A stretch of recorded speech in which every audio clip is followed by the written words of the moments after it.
Hello and welcome to my beginner's tutorial for the Rubik's Cube. Today I will be showing you how to make a white cross. Let's get going. So before we start, just keep in mind that your cube may not be solvable and I really can't do anything about that. With that being said though, let's get into the video. Also, I will be using this cube, but most of you may have a Rubik's brand, and that's fine. With all this in mind, let's get going. So basically how we're going to start out is by holding the yellow at the top. So now we're going to look for these white edge pieces. So an edge piece is this, and so on. These are corner pieces. So we're looking for edge pieces with white on them. So for example, this one, and this one.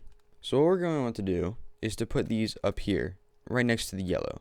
So we're going to make something that looks kind of like a daisy. So basically we're going to start out and we are going to put this sticker up here. Now this edge piece is already here, but it's flipped. So we need to put the white on top. To put the white on top, there's a couple of things you can do, but my favorite thing to do is R prime.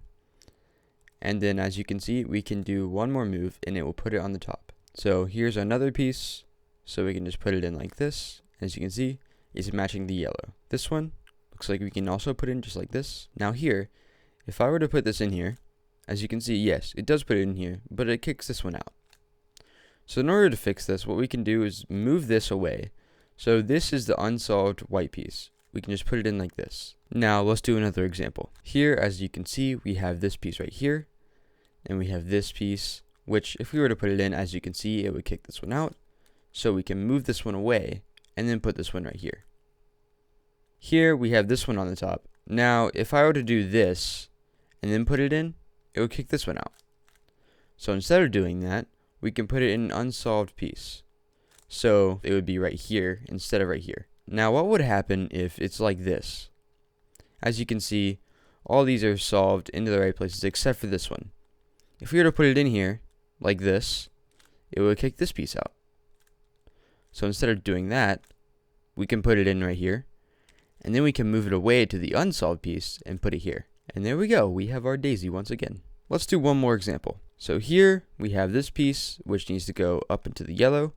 So we can put it right here and put it right here. As you can see, it's part of the daisy. Here we have this piece, so we can just put it in like this. And it doesn't really matter which way you put it in. You can put it in like this if you want to. Next up, we have this one already lined up. And we have this. Now here's where it gets confusing.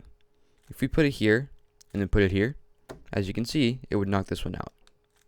So instead of doing this, my favorite way to do this is to put it right here. So it looks like this. Put it in. As you can see, I kicked this one out whenever I did this move.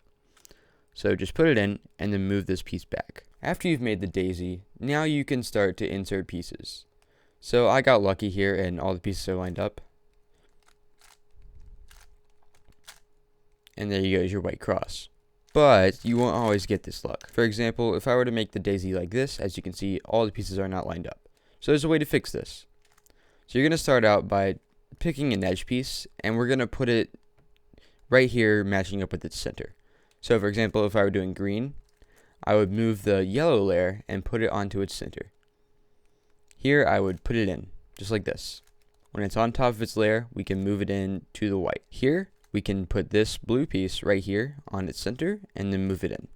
Same thing applies to everything else. So for example, if I were to do this red one, or this orange one would be the easier, just put it in like this. And finally, the red one, line it up with its center and put it in. And there you go, you've made your white cross. Let's do a couple more examples. So here we already have one piece of the daisy. So here we can put this one in, because it's just one move. Put it in like this. We can put this in like this. And then move this piece back, because whenever we did this move, remember, it knocked it out. So put it in and then move it back. Now we're going to line up our edge pieces with our centers. So here, this one, we can line it up with our blue center and put it in. Here, let's go to green. So we line it up with its center and then we put it in. Now for red, we can line it up with its center, which is right here, and put it in. And finally, orange, we can line it up with its center and put it in. Now let's do one more example. So here, we have two pieces of our daisy. So here, what we can do is put this one right here so we can insert it into a daisy. And here we have this. So like I've taught before, we can move this over here. So we have an unsolved edge right here. and put it in. So now we have our daisy again. Line it up with the center, put it up, line it up with our center, so like this, and put it in. This one right here, put it in. And finally, we can line this one up with the center and put it in. And there we go, we've made our white cross. I hope this video was helpful, and in the next video, I will be showing you how to put in the corners into the right place. So for example, like this. As you can see, it's lined up with these colors, and it's lined up with the white. That's all for today's video. I hope you enjoyed, and I hope you found this helpful. If you have any questions, make sure to leave them in the comments.